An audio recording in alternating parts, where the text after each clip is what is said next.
This is the review and test video of the Jetson Bolt Pro.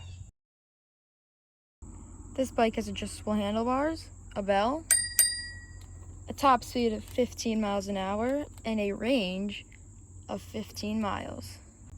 Coming down, this bike also has folding handlebars, so it is considered a folding electric bike. There is a front fender and a rear fender, but in the first 2 weeks I had this came loose and popped off, and I can't get it to stay back in. I even tried super gluing it. This bike also has pedal assist, an adjustable seat that has springs in it, so it's a comfortable ride, and it has a hub style motor.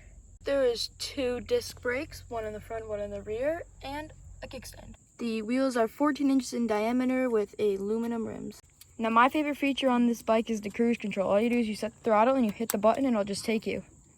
It also comes with a charging cable. The charging port is on the left side right above the pedals. Just flip the flap open and plug it in. Overall, the total weight of this bike is 41 pounds. Overall, this bike is a great electric bike to have, but there are some problems with it, and that is coming up next.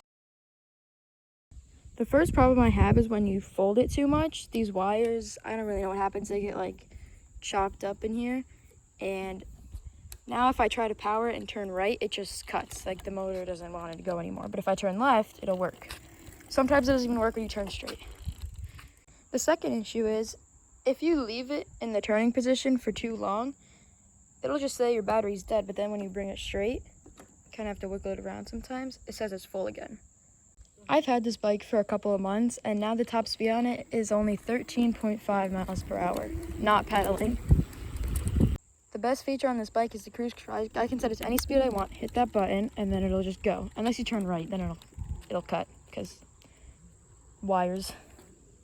Now Jetson says if I pedal, I'll be able to go for 30 miles. I haven't tested that yet, but when I have, I'll come back with another video. Thank you guys so much for watching. This bike is for sale at Costco for $347. If you want more information, click the link in the description.